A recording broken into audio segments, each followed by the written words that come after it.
Whose are you? That's the theme that we have been doing now. This is the third part of a three-part series, concluding with the answer to the question, whose are you? You belong to the Lord. That we know because at your baptism, you were claimed for Christ. Now, here's an interesting thing.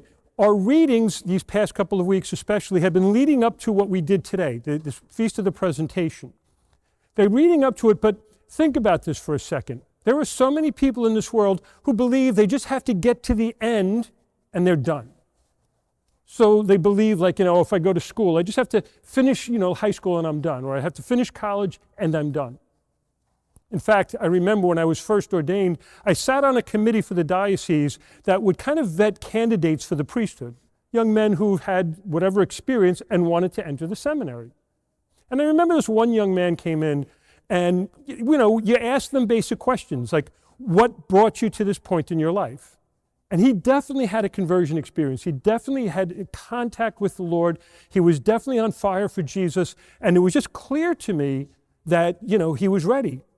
And then one of the other things that we would discuss with them, especially because it's so important, is are they ready to enter into the pastoral formation that we were going to give them in the seminary? Kind of having a little discussion about what to expect in the future.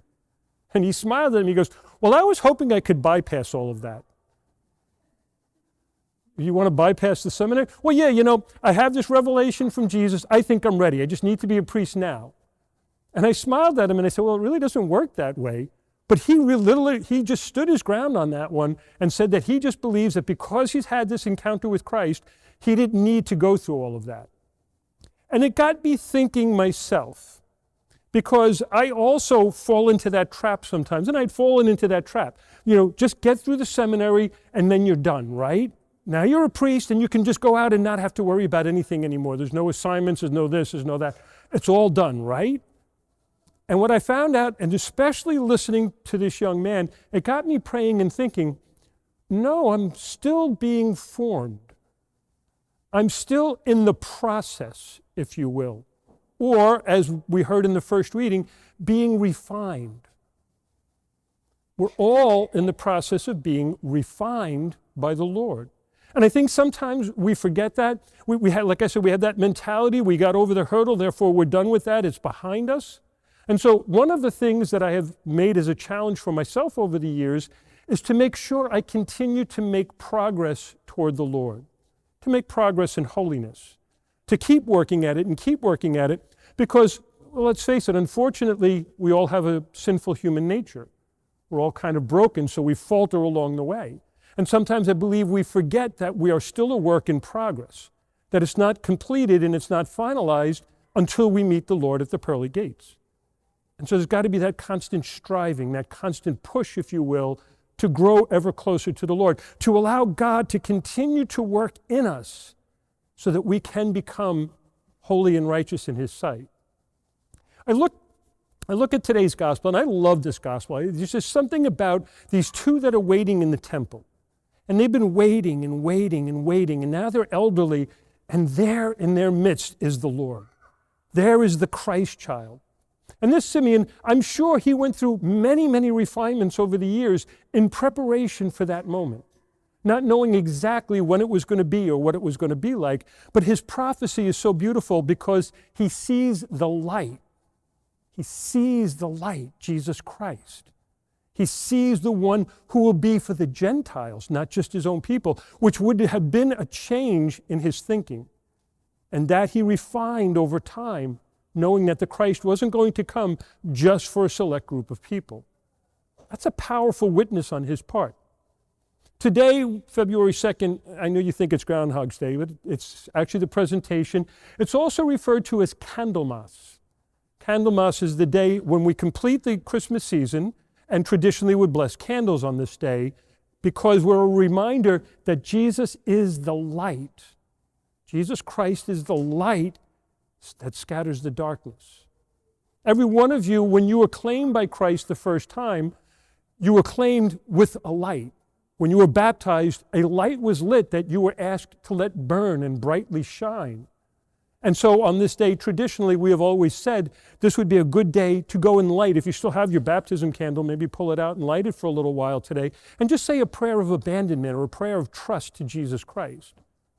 A big part of God being able to refine our hearts, to refine our lives, is an openness, a trust in Jesus. And I think so often that, we think we're done. I'm there. I'm where I need to be. I'm in a good place spiritually. I don't have to do anything further. And that, I just believe, has become a real, it holds us back. It forces us to stop where we are rather than making progress.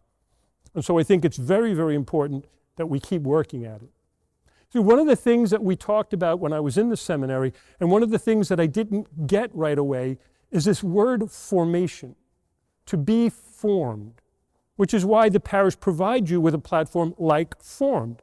It's something that you can constantly use and constantly turn to take that next step, to learn that next thing, to find out that next prayer, to understand a little bit more where maybe you're falling short. And that's all part of the whole process of forming the entire person. And we all have to be constantly formed and reformed. I remember when I went through my own, if you will, being reclaimed by Christ, that part of my life where I'd been kind of just moving along and didn't really care much about my faith, and then my faith became that much more important to me. I didn't realize it then how God was walking with me and how God was changing me and helping me and refining me so that I could be His. So whose are you? If you are a member of Christ's family, then you're a child of God. You are a child in the family of God. And as all children who grow up in a family, there's that constant growth, that constant refinement. Like, when you think about children that you've known or children that you've raised, and you look at them over the years, they're the same person, but a different way of presenting themselves as they have been refined into adulthood and as they've been cleansed and prepared to take responsibility for themselves. Now that's true for us in the faith. We are brothers and sisters here together. We are brothers and sisters here growing in Christ and supporting one another and helping one another and all turning to Christ together. And so we do this as a family, not just a bunch of individuals who gather every Sunday. So a big part of the refinement is trust. Trusting in God as Father who will provide for us, trusting in God who will care for us. And God truly does care for us. But we have to make that journey with Him together.